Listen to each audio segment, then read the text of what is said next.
Hi എല്ലാവർക്കും ബ്ലൂട്ടോയുടെ പുതിയൊരു വീഡിയോയിലേക്ക് സ്വാഗതം. അപ്പോൾ നമ്മൾ എന്നത്തേതും പോലെ നമ്മുടെ CPUയിലെ സ്പെഷ്യൽ ടോപ്പിക്കിൻ്റെ കുറച്ച് ചോദ്യങ്ങളാണ് നോക്കാൻ പോകുന്നത്. അപ്പോൾ ടൈമുകളെ നമുക്ക് ഒന്നാമത്തെ ചോദ്യം നോക്കാം. IPC 405 വകുപ്പ് എന്തിനെക്കുറിച്ചാണ് പറയുന്നത്? IPC 405 എന്തിനെക്കുറിച്ച് പറയുന്നു? വിശ്വാസ വഞ്ചനയെക്കുറിച്ചാണ് പറയുന്നത്. അപ്പോൾ IPC സെക്ഷൻ 405 പറയുന്നത് എന്താണ്? വിശ്വാസ വഞ്ചന. CRPCയിലെ ഏത് വകുപ്പാണ് സമൻസ് എങ്ങനെ നൽകണമെന്ന് പറഞ്ഞിരിക്കുന്നത്? ഏത് വകുപ്പാണ്? സിമ്പിൾ ചോദ്യമാണ്. CRPCയിലെ ഏത് വകുപ്പാണ് സമൻസ് എങ്ങനെ നൽകണമെന്ന് പറഞ്ഞിരിക്കുന്നത്? ഏതാണ്? സെക്ഷൻ 62 ആണ്. അപ്പോൾ CRPCയിലെ ഏത് വകുപ്പാണ് സമൻസ് എങ്ങനെ നൽകണമെന്ന് പറഞ്ഞിരിക്കുന്നത്? സെക്ഷൻ 62 ആണ്. കേരള പോലീസ് നിയമത്തിലെ 14-ാം വകുപ്പ് എന്തിനെക്കുറിച്ച് പറയുന്നു? കേരള പോലീസിനെ കുറിച്ച് പറയുന്നു. അപ്പോൾ കേരള പോലീസ് നിയമത്തിലെ 14-ാം വകുപ്പ് എന്തിനെക്കുറിച്ച് പറയുന്നു? അത് കേരള പോലീസിനെ കുറിച്ച് പറയുന്നു. അപ്പോൾ ഒന്നുകൂടി, കേരള പോലീസ് നിയമത്തിലെ 14-ാം വകുപ്പ് എന്തിനെക്കുറിച്ച് പറയുന്നു? കേരള പോലീസിനെ കുറിച്ചാണ് പറയുന്നത്. അടുത്ത ചോദ്യം, NDPS നിയമത്തിലെ 4-ാം അധ്യായം എന്തുമായി ബന്ധപ്പെട്ടിരിക്കുന്നു? കുറ്റകൃത്യങ്ങളും ശിക്ഷകളുമായിട്ട് ബന്ധപ്പെട്ടിരിക്കുന്നു. അപ്പോൾ NDPS നിയമത്തിലെ 4-ാം അധ്യായം എന്തിനെക്കുറിച്ച് പറയുന്നു? കുറ്റകൃത്യങ്ങളെക്കുറിച്ചും ശിക്ഷകളെക്കുറിച്ചുമാണ് NDPS നിയമത്തിലെ 4-ാം അധ്യായം പറയുന്നത്. ഇന്ത്യൻ ശിക്ഷാ നിയമപ്രകാരം സ്ത്രീധന മരണത്തിനുള്ള കുറഞ്ഞ ശിക്ഷ എത്ര വർഷം വരെയുള്ള തടവാണ്? 7 വർഷം വരെയുള്ള തടവാണ്. അപ്പോൾ ഇന്ത്യൻ ശിക്ഷാ നിയമപ്രകാരം സ്ത്രീധന മരണത്തിനുള്ള കുറഞ്ഞ ശിക്ഷ എത്ര വർഷം വരെയാണ്? അത് 7 വർഷം വരെയാണ്.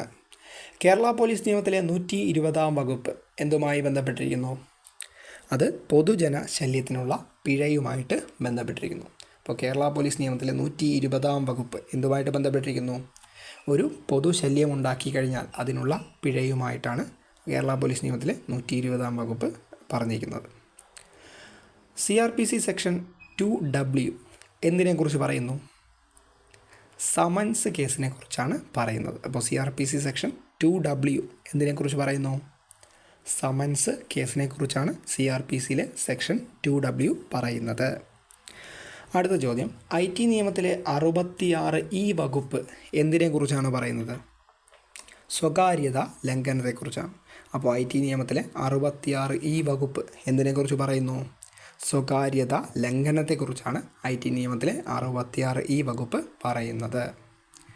വിദഗ്ധാഭിപ്രായവുമായി ബന്ധപ്പെട്ട ഇന്ത്യൻ തെളിവ് നിയമത്തിലെ വകുപ്പ് സെക്ഷൻ 45 ആണ്. അപ്പോൾ വിദഗ്ധാഭിപ്രായവുമായി ബന്ധപ്പെട്ട ഇന്ത്യൻ തെളിവ് നിയമത്തിലെ വകുപ്പ് ഏതാണ്?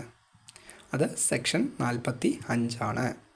ഇന്ത്യൻ ശിക്ഷാ നിയമം 386-ാം വകുപ്പ് പ്രകാരമുള്ള ശിക്ഷ എന്താണ്? 10 വർഷത്തെ തടവും പിഴയുമാണ്. അപ്പോൾ ഇന്ത്യൻ ശിക്ഷാ നിയമം 386-ാം വകുപ്പ് പ്രകാരമുള്ള ശിക്ഷ എന്താണ്? 10 വർഷത്തെ തടവും പിഴയുമാണ്. ഒരു പോലീസ് ഉദ്യോഗസ്ഥന് വാറണ്ടില്ലാതെ അറസ്റ്റ് ചെയ്യാൻ കഴിയുന്ന സാഹചര്യത്തെക്കുറിച്ച് വിശദീകരിക്കുന്ന CRPCയിലെ വകുപ്പ്. ചോദ്യം ഒന്നുകൂടി പറയാം. ഒരു പോലീസ് ഉദ്യോഗസ്ഥന് വാറണ്ടില്ലാതെ അറസ്റ്റ് ചെയ്യാൻ കഴിയുന്ന സാഹചര്യങ്ങളെക്കുറിച്ച് പറയുന്ന CRPCയിലെ വകുപ്പ് ഏതാണ്? അത് സെക്ഷൻ 41 ആണ്. ഒന്നുകൂടി, ഒരു പോലീസ് ഉദ്യോഗസ്ഥനെ വാറണ്ടില്ലാതെ അറസ്റ്റ് ചെയ്യാൻ കഴിയുന്ന സാഹചര്യങ്ങളെക്കുറിച്ച് പറയുന്ന CRPCയിലെ വകുപ്പ് ഏതാണ്? സെക്ഷൻ 41 ആണ്. അടുത്ത ചോദ്യം, CRPC 157-ാം വകുപ്പ് എന്തിനെക്കുറിച്ച് പറയുന്നു? അന്വേഷണത്തിൻ്റെ നടപടികളെക്കുറിച്ചാണ് പറയുന്നത്. അപ്പോൾ CRPCയിലെ 157-ാം വകുപ്പ് എന്തിനെക്കുറിച്ച് പറയുന്നു? അത് അന്വേഷണത്തിൻ്റെ നടപടിക്രമങ്ങളെക്കുറിച്ചാണ് പറയുന്നത്. അടുത്ത ചോദ്യം, മോഷണത്തിനുള്ള ശിക്ഷയെക്കുറിച്ച് പറയുന്ന IPCയിലെ വകുപ്പ് ഏതാണ്? മോഷണത്തിനുള്ള ശിക്ഷയെക്കുറിച്ച് പറയുന്ന IPC വകുപ്പ് സെക്ഷൻ 379 ആണ്. അപ്പോൾ മോഷണത്തിനുള്ള ശിക്ഷയെക്കുറിച്ച് പറഞ്ഞിരിക്കുന്ന IPC വകുപ്പ് ഏതാണ്? അത് സെക്ഷൻ 379 ആണ്. സ്ത്രീധന മരണം വിശദീകരിക്കുന്ന IPC വകുപ്പ് സെക്ഷൻ 304B ആണ്. അപ്പോൾ സ്ത്രീധന മരണം വിശദീകരിക്കുന്ന IPC വകുപ്പ് ഏതാണ്? സെക്ഷൻ 304B ആണ്. അപ്പോൾ സ്ത്രീധന മരണം വിശദീകരിക്കുന്ന IPC വകുപ്പ് ഏതാണ്? സെക്ഷൻ 304B ആണ്. IPC 82-ാം വകുപ്പ് പ്രകാരം എത്ര വയസ്സിനു താഴെയുള്ള കുട്ടികൾ ചെയ്യുന്ന കുറ്റകൃത്യങ്ങളെയാണ് ശിക്ഷയിൽ നിന്ന് ഒഴിവാക്കിയിട്ടുള്ളത്? 7 വയസ്സ് വരെ. അപ്പോൾ IPC 82-ാം വകുപ്പ് പ്രകാരം എത്ര വയസ്സിന് താഴെയുള്ള കുട്ടികൾ ചെയ്യുന്ന കുറ്റകൃത്യങ്ങളെയാണ് ശിക്ഷയിൽ നിന്ന് ഒഴിവാക്കിയിട്ടുള്ളത്? 7 വയസ്സിന് താഴെയുള്ള കുട്ടികൾ. അപ്പോൾ ഇത്രയും പറഞ്ഞ ചോദ്യങ്ങൾ ഒന്നും കൂടി റിപ്പീറ്റ് ചെയ്ത് നമുക്ക് പറയാം. IPC 405 വകുപ്പ് എന്തിനെക്കുറിച്ച്